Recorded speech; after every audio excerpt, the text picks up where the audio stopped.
Bem-vindas e bem-vindos a mais um episódio do Daria um Livro, programa onde Pedro Pacífico e eu, Sofia Alckmin, falamos sobre livros, leituras e vários outros assuntos relacionados a esse tema que a gente tanto ama. A cada semana um convidado diferente e essa segunda temporada do Daria um Livro conta com o apoio do Iguatemi.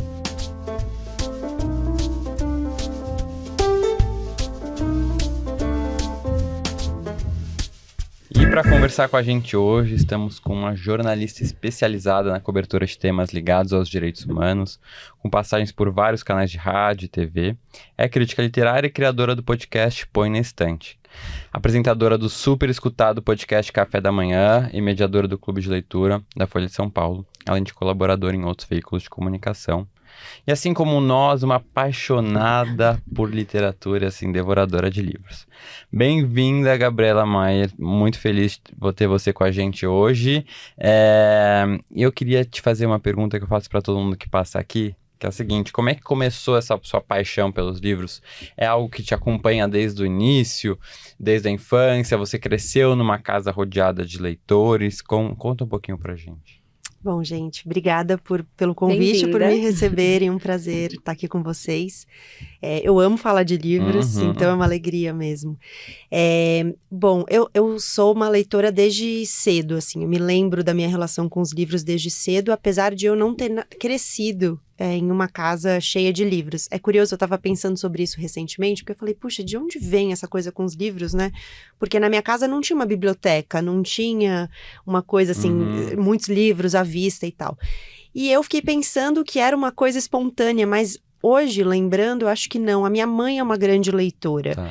Eu acho que ela não lia tanto antes, porque, enfim, são 3 filhos, um trabalho e muitas coisas para fazer.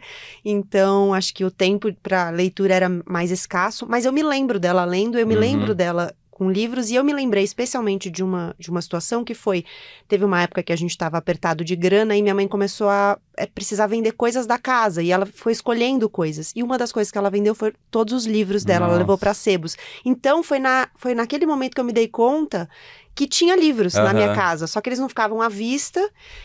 Então os livros estavam lá, e hoje a minha mãe é uma grande frequentadora da minha biblioteca, então ela vai lá, assim, né? Ela fala, o que você indica? Eu seleciono 3, 4 livros, o que você está com vontade de ler, e indico para ela leva, depois me traz, ela devolve todos os livros. Muito bem. E eu lia desde criança. Eu me lembro de uma coleção, que era a coleção do Castor Simão. Era uma coleção de livros coloridos. Cada livro era sempre o Castor Simão como personagem principal. E cada livro tinha uma história, ele vivendo uma aventura, uma coisa assim. Eram livros de capa dura, e eu me lembro que eu levava esses livros para todos os lugares. E chegou uma hora até que, sabe quando o livro começa a soltar a capa dura, assim, começa a descosturar, porque eu levava os livros e eu usava muitos livros. Então eu me lembro dessa relação com a leitura desde muito cedo, e depois fui aprofundando isso na escola. Eu frequentava muito a biblioteca da escola. Tinha uma bibliotecária, Ivanete, ela era uma grande figura, assim, porque ela me indicava livros e ela me deixava cruzar algumas linhas, tipo, aquele não é pra sua idade, mas acho que você vai gostar, sabe? Então, você talvez era mais madura, assim, né? Eu acho que até madura na leitura mesmo, sabe? Sim. De conseguir compreender, né? E assim, na adolescência, você seguiu, nunca teve uma fase de poucas leituras? Acho que não, até porque a minha relação com os livros, ela passa um pouco também por experiências emocionais. Os livros, eles sempre foram uma espécie de refúgio para mim. Então eu estava muito triste, eu lia, eu estava com muita raiva, eu lia. Então os livros me acompanhavam em momentos importantes, assim, da minha vida.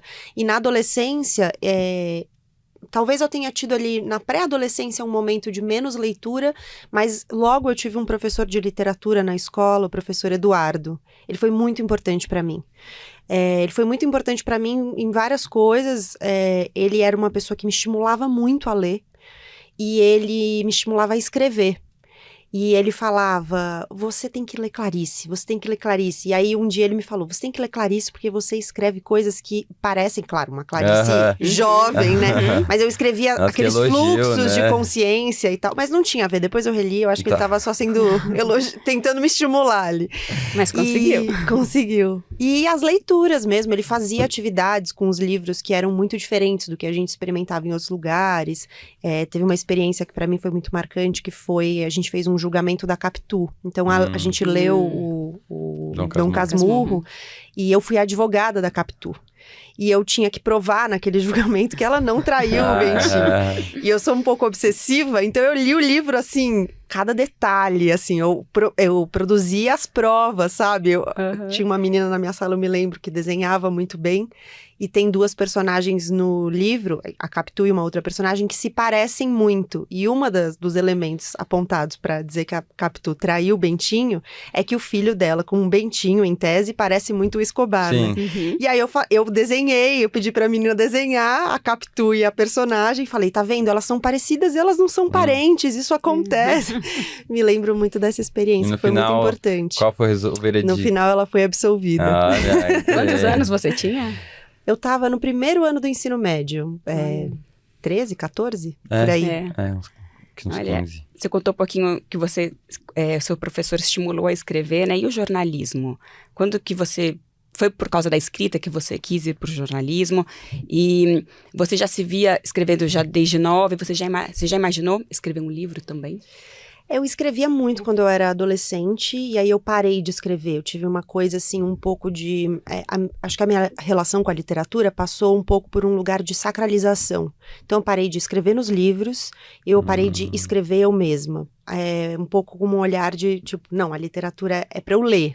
Não é para eu fazer mais nada com ela, eu não posso nem anotar no livro, porque vai desacralizar esse espaço. E isso foi um processo para mim, um processo até um pouco recente, em que eu voltei a escrever nos livros, marcar a página, dobrar, colocar post-it. É muito boa essa liberdade. E mudou bastante a minha relação com a leitura. Eu acho que, não sei se eu fui para o jornalismo por causa disso, talvez não. Claro, de alguma maneira a minha relação com as palavras está colocada, né, no meu trabalho também como jornalista, mas eu acho que a literatura, ela foi ocupando um outro espaço na minha vida por um bom tempo, até eu começar a trabalhar com a crítica literária mesmo. E na faculdade de jornalismo, eu tinha aula de literatura e eu tive um outro professor, o Wellington, que também foi muito importante para mim. Ele fez a gente ler livros clássicos que eu não tinha lido, livros que foram importantes para minha formação e para minha relação com as camadas de uma leitura, né? Com entender narradores, entender construção de personagem, entender outras coisas. Então, a faculdade de jornalismo acabou me aproximando mais da literatura, mas não sei se eu fui parar nela por causa da literatura. E você já se imaginou fazendo letras? Me imaginei fazendo mestrado, doutorado em literatura, penso especialmente em teoria literária e literatura comparada, que é uma área que hoje eu já estudo e pesquiso de forma independente, né, autônoma. Me vejo em algum momento fazendo. E escrever livros. Eu não respondi, né? Eu tô fugindo dessa pergunta. A futura Clarice. Não, de jeito nenhum. Eu não me vejo nesse momento escrevendo, assim, eu não escrevo muito hoje, e eu acho que eu sou muito melhor leitora do que escritora. Não escrevo coisas... Pode ser uma boa escritora também, né? Eu acho que é o problema, né? De quem gosta muito de ler, falar, como é que... Nunca vou chegar aos pés de quem eu leio, acho né? Que se então, compara, né, ao que você lê. Talvez, um pouco. E você fala muito... Até a gente estava conversando aqui antes de começar, quando você tinha o podcast que agora está pausado, o Põe na Estante, você escolhia por temas e também... sempre ligado às suas escolhas à diversidade, né? Eu acho que você tem essa preocupação também de trazer diversidade nas suas leituras. Como é que você vê a presença, né, de autoras negras, autores da comunidade LGBTQIA+, a presença das mulheres na leitura? Você acha que isso está crescendo? Ou há algo ainda muito restrito a essa bolha que a gente vive de leitores, que é muito pequenininha, assim, comparado à dimensão do Brasil?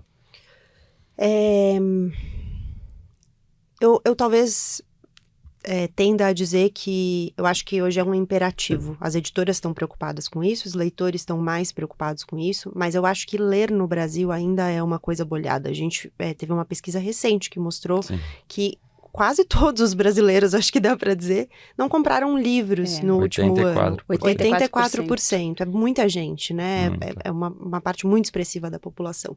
Então, acho que conseguir leitores no Brasil ainda é uma dificuldade. Dentro da comunidade de leitores, eu acho que há um grande número de leitores com os quais eu acho que não fala muito, que são pessoas que leem outras coisas, que leem livros religiosos, que leem livros de autoajuda, que leem livros, que não leem ficção, que não leem romance, não leem poesia.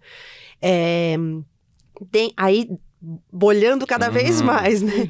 Dentro desse núcleo que lê ficção, lê romance, lê poesia, que eu acho que é crescente, e que tem potencial para expandir, porque eu acho que muita gente não lê porque acha que não gosta de ler, mas nunca descobriu uma coisa que goste de ler. Não sabe o que lê, né?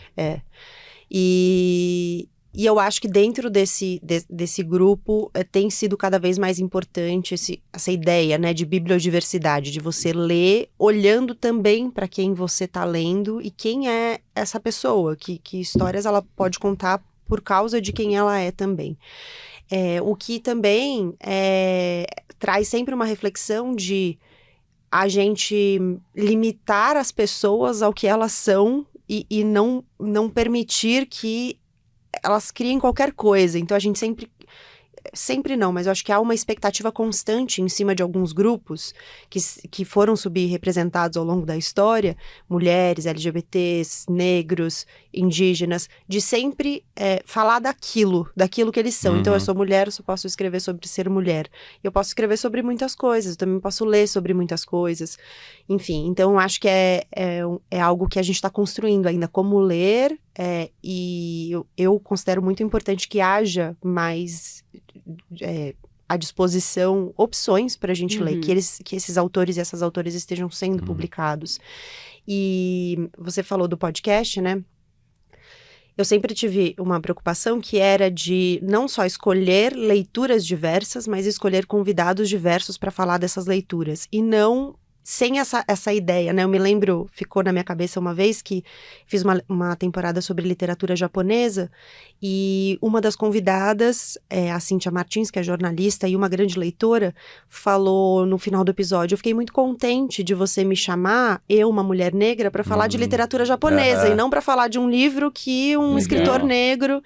Então, acho que pensar nisso como uma coisa transversal mesmo, né? Que tá em todos os espaços da nossa vida. Sim, e até só complementando, quando eu falo dessa importância da diversidade, eu sempre recebo assim, mas na hora de escolher mensagens, né? Na hora de escolher um livro, eu não vou prestar atenção na cor do autor, na orientação sexual, se é mulher ou homem, eu vou escolher o livro que eu quero. E aí, por consequência, né, vai ser coincidência se for mais homem. E aí eu te pergunto, né, como é que você responderia a uma pessoa dessa? Eu acho que sim e não, né? Porque eu acho que o processo, ele começa ativamente. Quando eu decidi que eu leria mais mulheres, foi uma decisão. Eu falei, vou ler mais mulheres, porque entendo que até aqui eu li o que era considerado o cânone literário, que é masculino, sobretudo, e eu quero ler mais mulheres.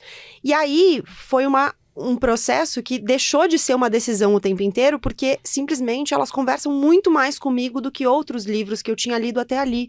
Então eu passei a escolhê-las naturalmente porque elas me interessam, porque eu quero saber o que elas têm a dizer. Então eu acho que há um momento em que sim, é uma escolha. Mas eu acho que depois não necessariamente é uma escolha.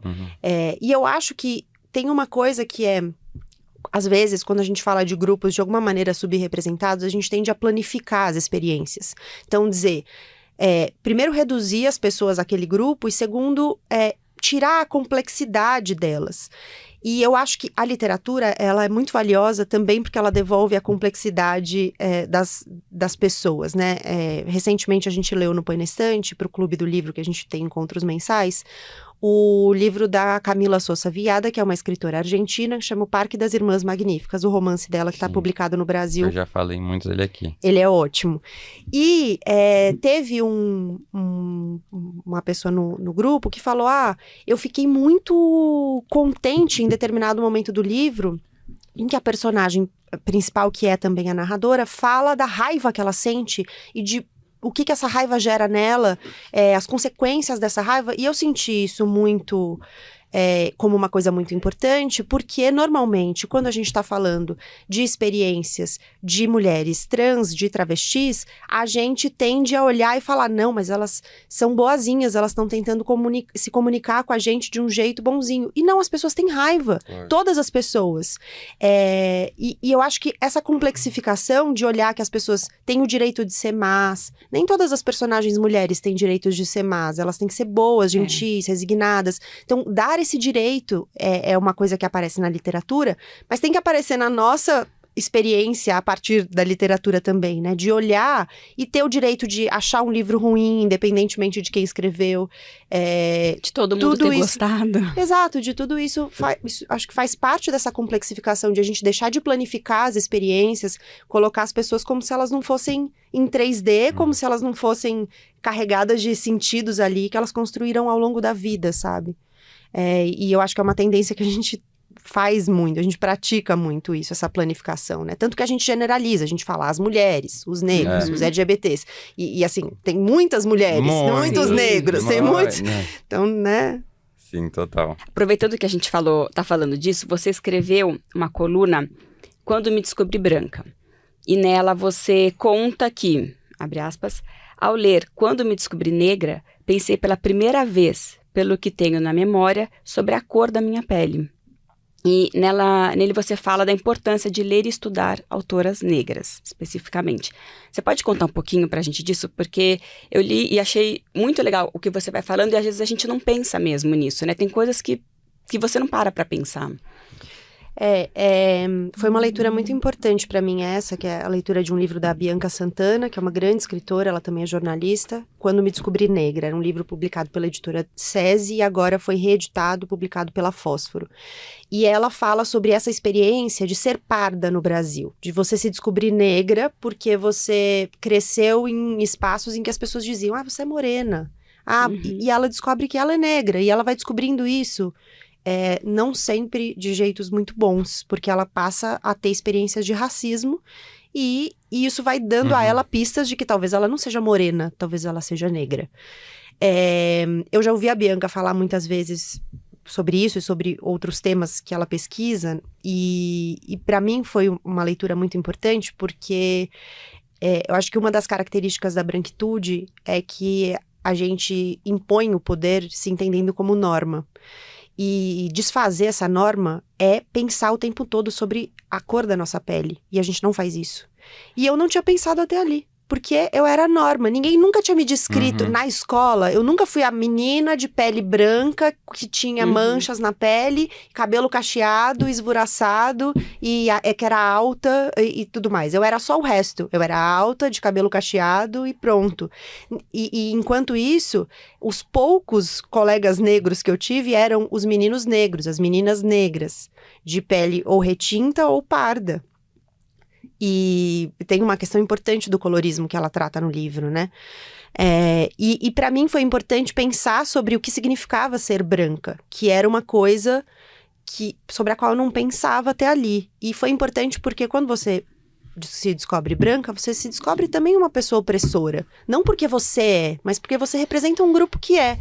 E eu acho que essa é uma grande dificuldade de viver em sociedade, porque muitas vezes a gente quer se refugiar no indivíduo, que mas eu, Gabriela, nunca fiz isso, nunca pensei isso, nunca pratiquei isso, mas eu sou uma mulher branca e junto comigo tem uma série de significados que são indissociáveis de quem eu sou.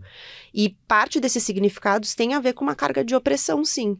Então é difícil pensar sobre isso, eu acho, mas eu entendo que faz parte do processo de letramento racial que muitas vezes a gente entende como sendo algo das pessoas negras, e não é, né? Você se letrar racialmente é você aprender sobre quem você é, incluindo isso, né? Então, parar de usar como norma, foi até um exercício que eu comecei a fazer, de muitos eventos que eu faço hoje, tem uma ideia de autodescrição no início, por acessibilidade. Então, para as pessoas que não conseguem ver, você se descreve. E eu passei a sempre dizer, eu sou uma mulher branca, de pele morena, de cabelo assim, assim, assado e tal. E é uma coisa que você vê que não faz parte muito das descrições. As pessoas brancas não se descrevem como brancas, porque elas são a norma. Porque elas são a regra, né?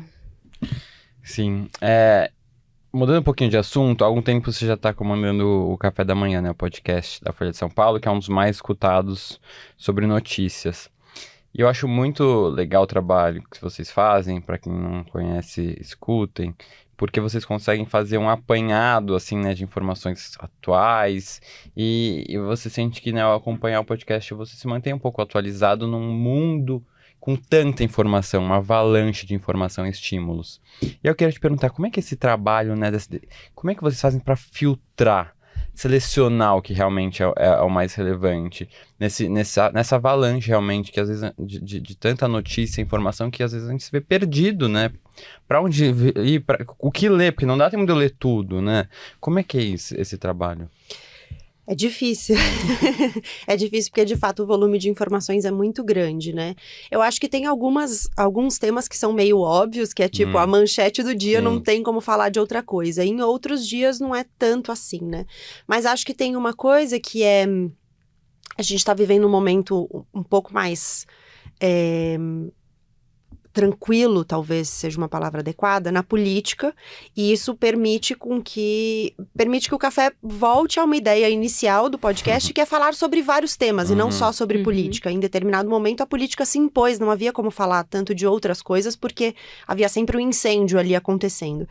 E eu acho que nesse momento a gente tem conseguido misturar um pouco mais os critérios para escolher os temas, porque tem os temas óbvios, que não tem como fugir, mas a gente consegue também falar de outros temas que talvez sejam mais laterais no noticiário, mas que podem interessar as pessoas, inclusive porque a gente sabe pouco sobre aquilo. Então, como é que a gente consegue avançar naquele tema, fazer uma entrevista que aprofunde um pouco mais, né?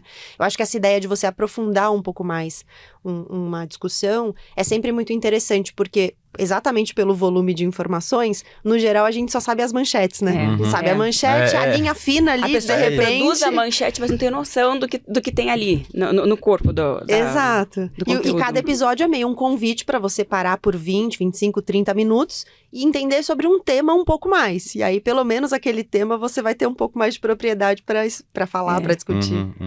Não, ainda nisso, a gente vive uma quantidade absurda de informação e desinformação, né? A quantidade de fake news.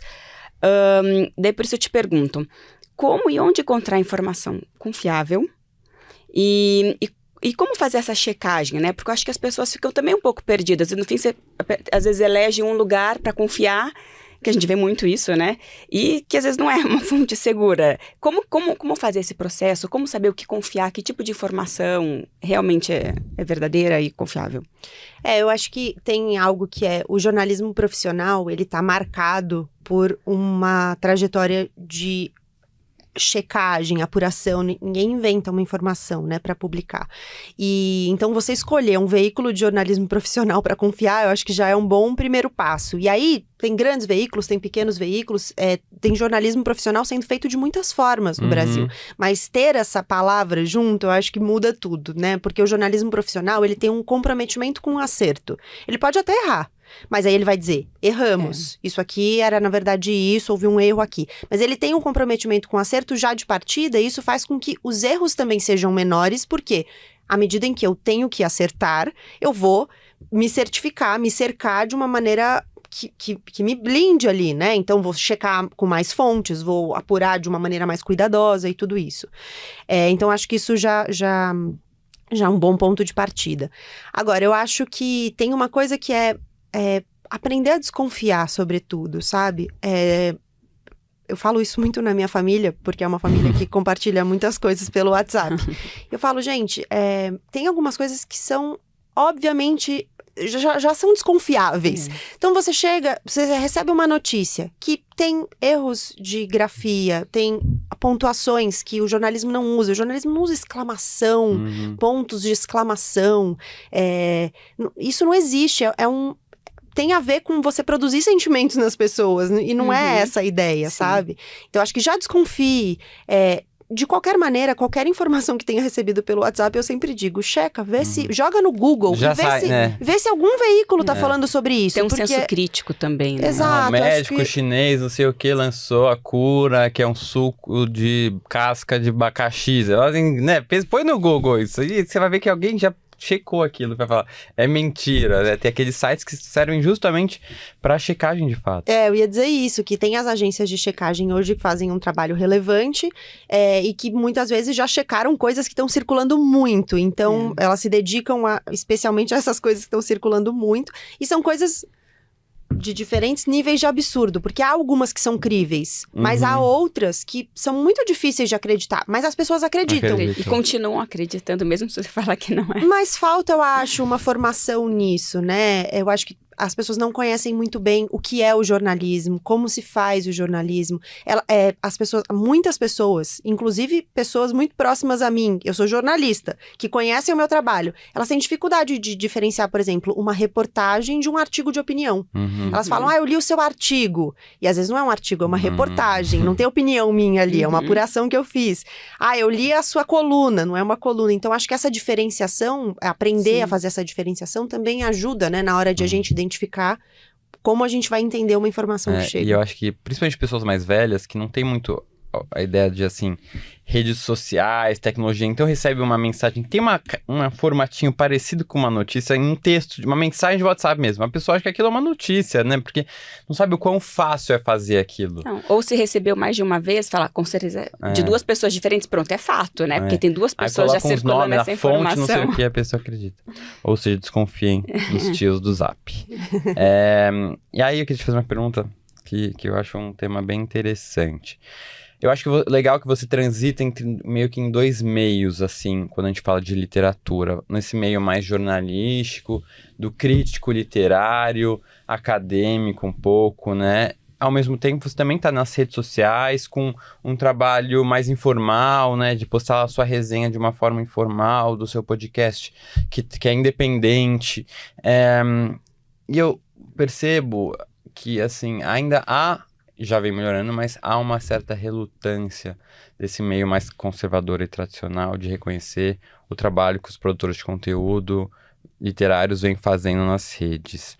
E aí eu queria te perguntar, como é que você enxerga, primeiro, essa ascensão, né, de leitores falando sobre livros nas redes sociais e o quanto isso pode impactar o mercado editorial, e ao mesmo tempo, se você sente essa visão mais negativa, né, com uma certa relutância de que seria inferior esse trabalho por parte desses veículos mais tradicionais, dessa classe mais intelectual que você também transita.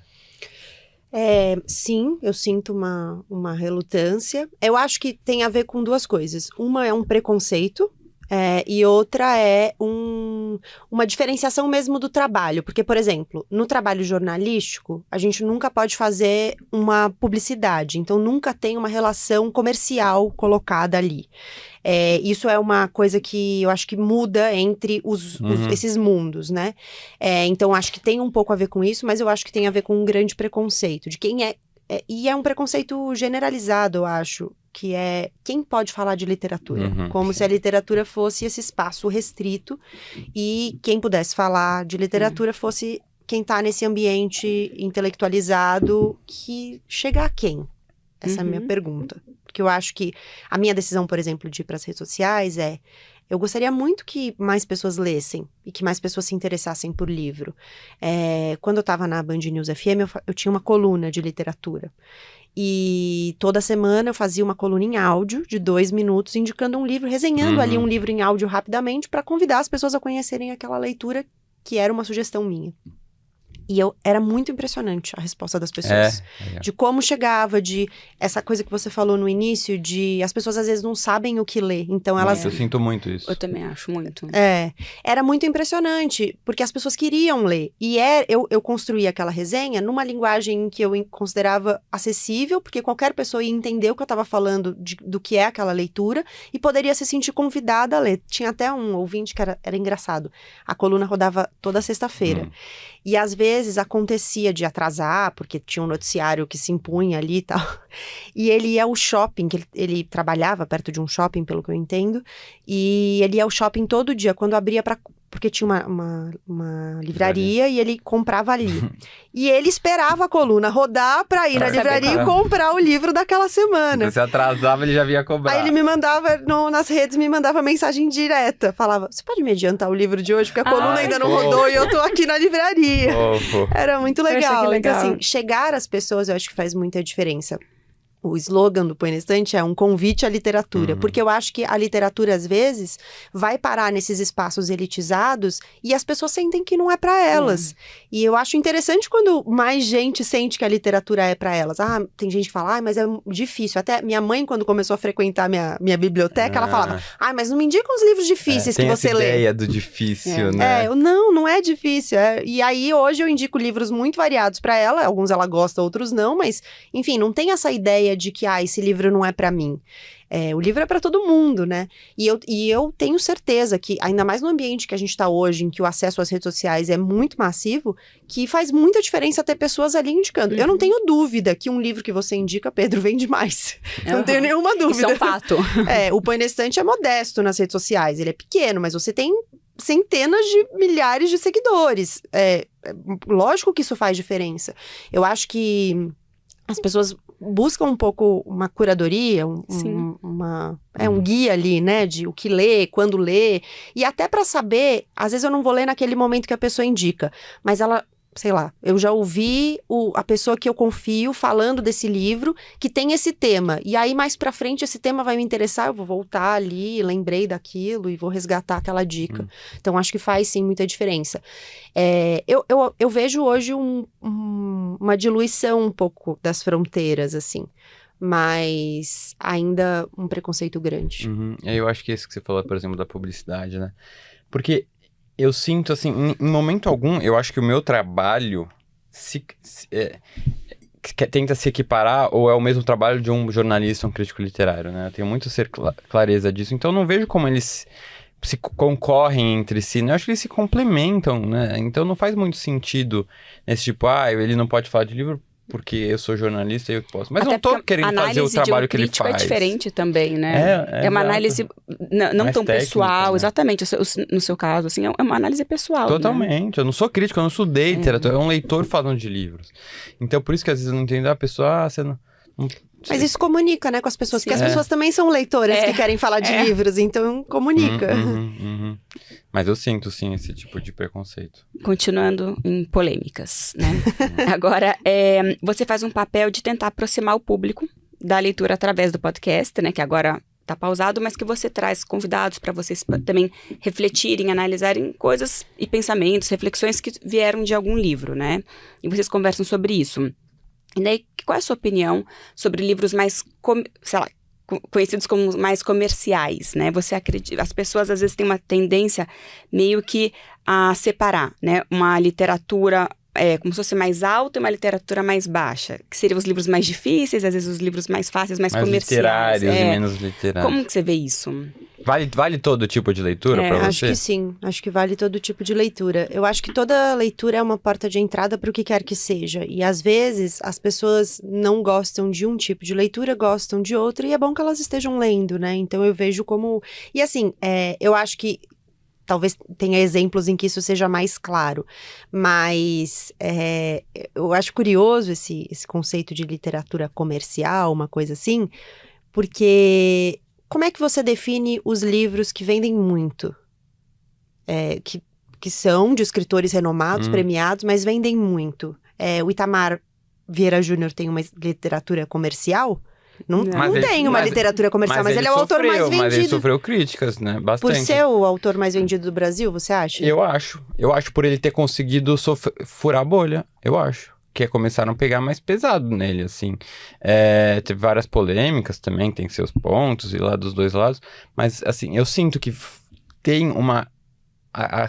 meio que esse mundo mais fechado, intelectual, não consegue ver a literatura atingindo muita gente. E a partir do momento que começa a atingir, começa a virar comercial, que foi o Itamar, a Carla Madeira, Tudo é Rio. Né? Isabel Allende é uma que tem essa crítica, e E como assim, você lê isso não é tão mais literatura, sabe? Eu sinto, você não percebe? Não, eu percebo, mas eu acho difícil dar esse nome. Também acho. Pras porque coisas. Não é um livro comercial, eu não acho um livro comercial dele. Se a gente for considerar o que o livro comercial é considerado até aqui, eu não categorizaria Torto Arado como um livro comercial. Você mas imaginaria um livro de autoajuda, algo assim, talvez. Passos para ficar rico, milionário, né? Fazer isso, aquilo...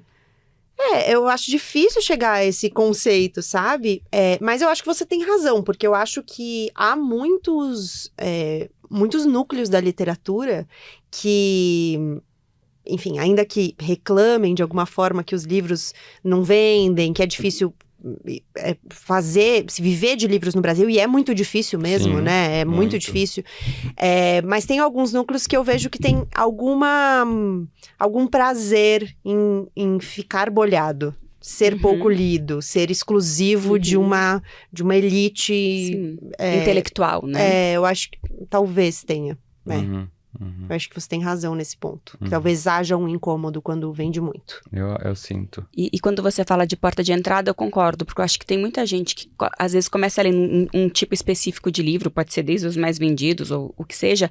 Mas que eu acho que, a partir de um momento, a pessoa começa a ampliar os horizontes também, né? Eu acho que você começando a ler, você começa a também despertar uma curiosidade de ler outras coisas depois de um tempo, né? Exato. Eu acho isso. Você descobre que há coisas possíveis pra você, que você lê e gosta, pode sentir prazer fazendo aquilo. Porque eu acho que também tem essa ideia de muitas vezes as pessoas acharem que não é possível ler e sentir prazer lendo, né? E como só ler não ficção, porque acho que tá aprendendo, que é uma coisa mais business, não sei, né? Uma coisa mais voltada para trabalho. Minha formação. Utilitarismo, total.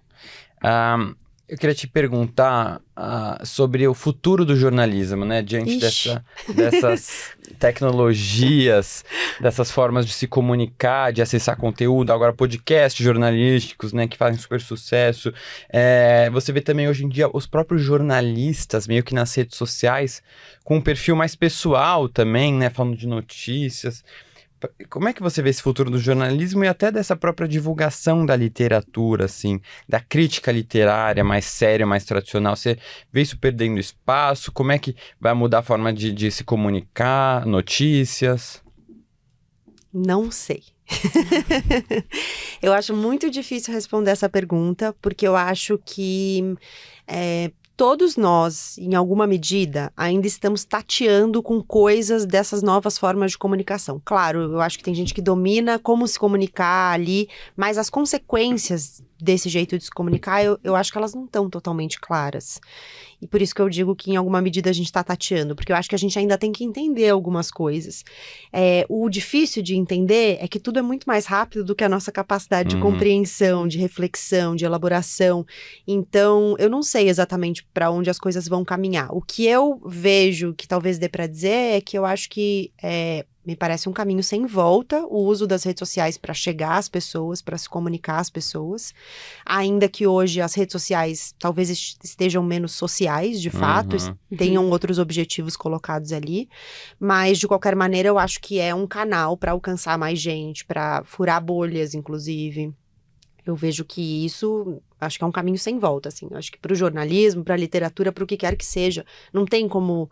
Quer dizer, até tem, mas tem um custo alto você escolher hoje viver sem ter essa rede, especialmente quem quer comunicar algo, porque eu acho que se você usa a rede exclusivamente para fins pessoais, aí é uma escolha muito pessoal mesmo, você ter ou não ter uma rede social. Mas eu, por exemplo, meu trabalho está colocado ali. Não ter aquele canal tem um custo alto para mim, assim, de visibilidade, um custo de profissional. Divulgação também até do seu trabalho, né? Com certeza. Assim, eu não sou uma influencer, né? Eu não tenho milhões de seguidores nas redes, nada disso. Mas para mim é importante colocar ali, é quase uma vitrine. O que tem uma consequência também, né? Pensar que você está colocando ali a sua vida, ainda que seja a sua vida profissional, como uma vitrine, tem uma consequência. Tem. E acho que também ao mesmo tempo tem uma consequência negativa das redes, porque ninguém mais tem paciência para ler coisas compridas, longas, textos longos. Então, uma reportagem, as pessoas não tem mais, né, em geral, as novas gerações não conseguem mais. Saiu até uma notícia que eu acho que os estudantes, o que eles conseguem ler são textos até 10 páginas, né? Você fala, meu Deus, como é que essa pessoa vai ler uma reportagem? Tudo tem que ser mais resumido, né? Você fez uma reportagem que inclusive foi premiada, a pessoa vai ter, né, paciência pra ler, isso é um problema grande. E tem uma coisa da concentração, né? Eu sinto que muita gente fala comigo sobre isso. Eu tenho dificuldade de me concentrar. Mas é que a nossa concentração tá muito fragmentada mesmo. Nossa, toda hora socorro. chega uma notificação, a gente para pra olhar a notificação. É um desespero. Eu tô totalmente enlouquecido. Mas, eu acho que é um exercício também, né? Na hora de ler, por exemplo, quando eu quero me dedicar ali, eu fico longe, ou eu coloco no não perturbe pra não ter notificação, porque a notificação, ela dá um negócio, né? Você fica assim, mas eu não vou ver agora. E aí, se for muito importante. E no geral não é, né? Não. No geral não vai acontecer nada se você não olhar e olhar daqui 2 horas. Mas a gente tem esse imediatismo das respostas, da reação e tudo mais.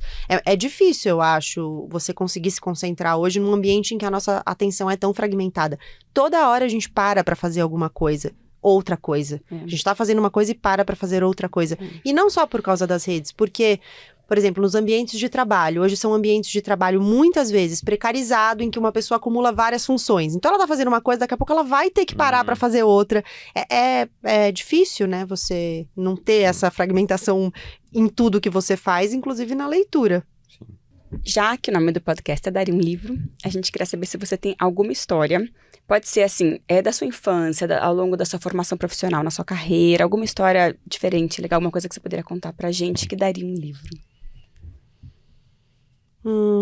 Deixa eu pensar, não sei. Bom, não pode ser a resposta que eu daria pro Porchat, porque uma vez eu e amigos brincando, e a gente pensou que se fosse no Porchat, que história você ia contar pro Porchat? Já deixou uma reservada. Eu vou deixar essa reservada. Tá, tem o plano B. Qual é o plano B? Não, acho que da minha vida pessoal, acho que nada muito interessante, mas talvez uma cobertura que eu tenha feito, que foi a cobertura de Brumadinho, eu cobri o crime da Vale lá, e foi uma cobertura muito impactante, que mudou muita coisa pra mim profissionalmente e pessoalmente, o jeito de olhar pras coisas e pras situações. Eu tenho certeza que essa cobertura daria um livro, assim, eu cheguei a cogitar um livro sobre ela, acabei deixando de lado por outras questões, mas essa cobertura certamente daria um livro. Você foi logo depois, assim? Eu fui no dia seguinte ao rompimento. Rompeu dia 25 então de janeiro. O resgate e tudo. Isso. Rompeu dia 25 de janeiro, que foi uma sexta. Eu fui no sábado, dia 26. E depois eu voltei, depois de 6 meses, depois de 1 ano, depois de 1 ano e meio, depois de 2 anos. E conta pra gente, assim que você chegou lá, né, pós-rompimento, como é que era a situação? Desoladora.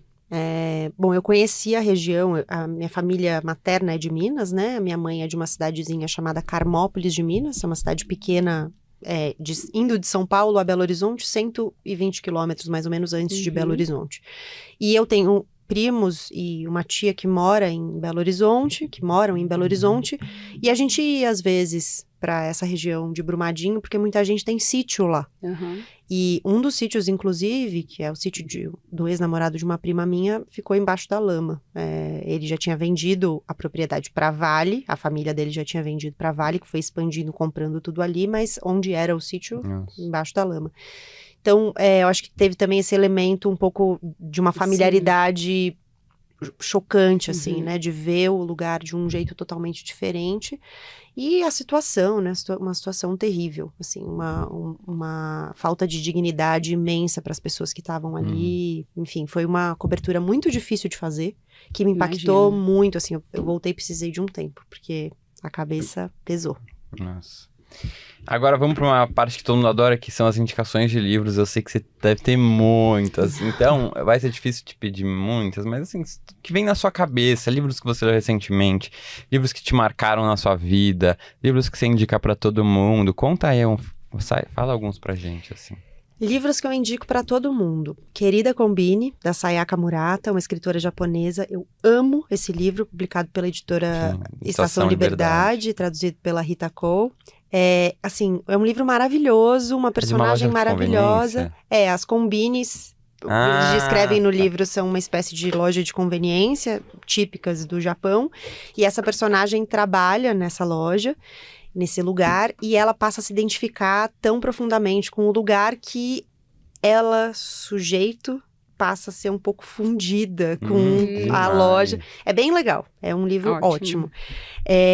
Grande Sertão Veredas é um dos meus livros favoritos, do Guimarães Rosa, eu indico para todo mundo, mas acho que essa é uma leitura difícil, essa sim a gente pode dizer que é uma leitura difícil. Coisas que me ajudaram a lê-lo, ler em voz alta. E ler em conjunto. Eu já tinha lido algumas vezes, a gente fez recentemente uma leitura conjunta no Põe na Estante, lendo por etapas e discutindo por etapas. Legal. Foi muito legal. Livros que eu indico para todo mundo. Teve um livro que era uma época que eu dava de presente para todo mundo, porque eu acho que ele é um livro muito bonito, muito delicado e muito fácil de ler. Coringa. Não. O livro Coringa. Isso. A Elegância do Ouriço, da Muriel Barbery, da francesa, que eu acho um livro super delicado. A Tetralogia Napolitana, da Ilana Ferrante, sou super ferranter. E eu indico para todo mundo. E talvez o livro que eu acabei de ler, que assim, eu achei certamente uma das minhas melhores leituras de 2023, que foi A Segunda Mãe, da Karen Weck, que é o livro de estreia dela, publicado pela Todavia, uma escritora brasileira. Eu achei bem legal a premissa desse livro. Como é que é mesmo? No mundo em que não há distopia, né? Em que não há homens. E qual mais outra leitura foi tão boa esse ano? Quais? Uma outra leitura muito boa esse ano, A Corneta, da Leonora Carrington, que foi traduzido pela Fabiane Seques, publicado pela Alfaguara. Eu achei maravilhoso. Várias pessoas não... Eu tava até desanimado, porque eu vi umas opiniões que eu não gostei. Bom saber que você Uma das minhas melhores leituras, certamente. Assim, a gente sabe pouquíssimo da Leonora Carrington no Brasil. Ela tem só esse romance escrito, mas tem outros textos escritos. E a gente tem um outro livro dela publicado aqui, pela Sem Cabeças, que é o Lá Embaixo. É um livro de não ficção que ela escreveu logo depois de sair de uma institucionalização. Ela foi internada, dada como doida, e internada numa instituição psiquiátrica na Espanha franquista. E isso aconteceu no momento... Ela é uma pintora também. Sim, a capa do livro é ela que fez, né? Surrealista. É maravilhosa a capa do livro. Exato. Ela é surrealista e quando a gente estuda o movimento surrealista, a gente não conhece nada sobre ela. A gente conhece um pouco sobre o Max Ernst, que foi companheiro dela e no momento em que ela é institucionalizada, ela estava atrás dele porque ele foi levado para um campo de concentração e ela começa a procurá-lo. E ela vai para a Espanha e na Espanha ela é institucionalizada. E esse livro Lá Embaixo é um livro pequenininho, fininho assim e pequeno, em que ela conta sobre essa experiência, assim, de ter estado numa instituição psiquiátrica. É ótimo. Ótimo. Os dois são ótimos, mas o romance é muito legal, porque as personagens são... A protagonista, que é a Marion, não sei exatamente como pronunciar, mas assim, é uma personagem maravilhosa. É uma mulher velha que não escuta mais direito, e aí ela tem uma melhor amiga, que também é uma mulher velha maravilhosa, que dá pra ela uma corneta auditiva, por isso que o livro chama Corneta. E ela começa a ouvir, e isso muda tudo, porque traz autonomia, e ela descobre, por exemplo, que ela é um fardo na casa dela, que o filho e a nora detestam que ela esteja ali e tal. E aí, no livro, ela é institucionalizada, mas ela vai para uma instituição para velhos. E lá muitas coisas acontecem. É ótimo livro. Quantos livros você lê esse ano? Você sabe? Não sei. Quanto por semana, assim, você lê um livro? Não, um pouco mais. Porque além dos livros que eu leio porque eu quero, eu escrevo muito sobre os livros, então preciso ler para o trabalho também, né? E para os clubes e tudo mais. Talvez uns 2 por semana. Eu tenha lido esse ano. Você uns 100 esse ano. Será que dá tudo isso? Gente, nossa. Essa média, se for 2 Uau. Tem semana que 1, tem semana que 2, depende um pouco da semana.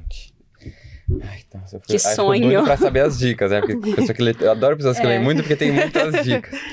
A pilha só vai aumentando. Não é só com vocês, tá? Que estão assistindo a gente, é pra gente também. Super. Porque as pessoas comentam sempre, gente, mas toda vez a gente agora só tem que comprar livro a cada semana aqui pra acompanhar. É muito difícil. Eu tenho uma lista, uma pilha, né? Que é uma parte na minha estante que o tag é prioridades. Então, eu vou colocando lá os que eu quero ler como prioridade. Acontece que vão chegando mais, aí vão entrando eu vou mudando mais prioridades. Eu vou mudando. Eu sigo a Isa Vichy, do Lido Lendo, e ela fala... não lembro se ela fala ainda, mas eu lembro de uma época que ela colocava uma estandezinha que ela tinha, que ela chamava que era piriguetagem literária, que era os que ela queria ler. Ela falou, sou uma piriguete literária, né? Quero ler tudo isso. Bom, e agora a gente vai entrar no ping-pong literário. Daí a gente faz uma pergunta rápida, resposta rápida. Então, vou começar. Muito difícil, respostas rápidas pra mim. Não, pra maioria das pessoas é muito difícil mesmo. Tá. Uma personagem que você ama. Um personagem. Diadorim. Se você pudesse conversar com qualquer autora ou autor, vivo ou morto, quem seria? Helena Ferrante. Um livro que você gostaria de ter escrito. Ai, que difícil. Não sei. Talvez esse da Karen Rueck, A Segunda Mãe. Uma grande inspiração na sua vida. Pessoal, assim? Minha mãe, acho. Você abandona uma leitura que não tá muito legal? Depende. Se eu tô lendo porque eu preciso trabalhar em cima do livro, não. E se eu tô lendo porque é algo que eu entendo que eu preciso ler, porque é um livro importante pra minha formação, também não. Mas antes eu não abandonava nenhum, então já melhorei, porque quando eu tô lendo por fruição, assim, e não tô gostando, eu abandono. Um bom filme ou série que assistiu recentemente? Série The Bear, adorei, muito boa. E filme Close, também, nossa, coisa mais linda. Nossa, socorro. Chorei litros. Também, socorro. Uma comida que você ama? Uma comida que lembra a minha avó. Purê de batata, carne moída e couve refogada. Delícia. Um destino inesquecível? Um destino inesquecível. Eu não sou muito viajada, assim. Eu acho que os meus destinos mais inesquecíveis são os que têm a ver com a minha família. Eu não tenho família aqui em São Paulo, que é onde eu moro. Então, são viagens que eu fiz para Minas, para conviver com a minha família materna, e para o Peru, para conviver com a minha família paterna, porque meu pai é peruano. Peruano, seu pai é peruano? Que legal. Nossa, Peru é maravilhoso, eu amei quando fui. E a comida? A comida é incrível. Nossa, socorro. Incrível. Aqueles batatas, aqueles milhos. Ceviches. Grandes autores usaram pseudônimos. Qual seria o seu? Não faço a menor ideia.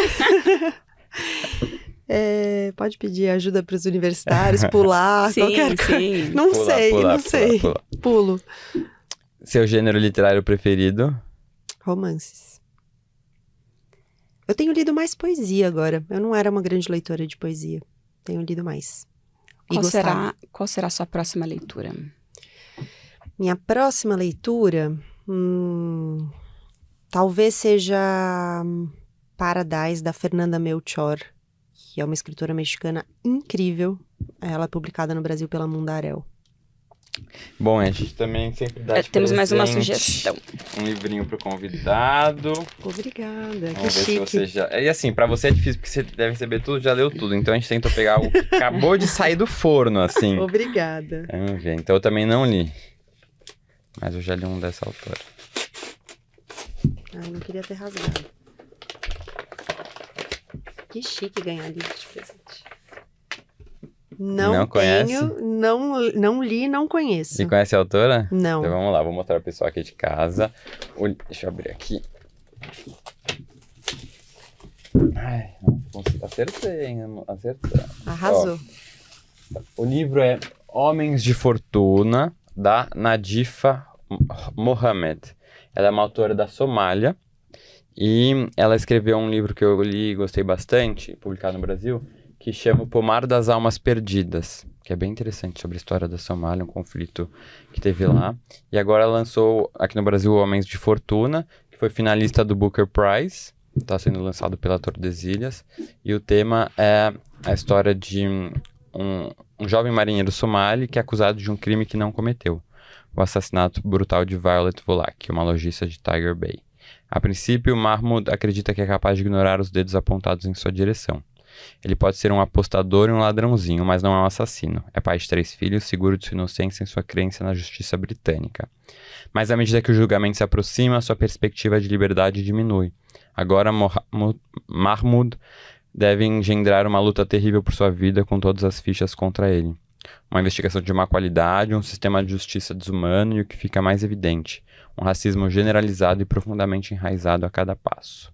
Sob a sombra do laço do carrasco, Mahmoud começa a perceber que mesmo a verdade pode não ser suficiente para salvá-lo. Um conto assombroso de uma justiça mal sucedida. Este livro oferece um olhar funesto sobre os cantos mais escuros de nossa humanidade.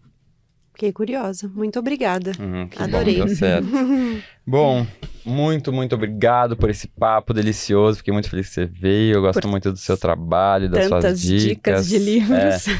Acompanhem a Gabi no Põe na Estante, no Café da Manhã.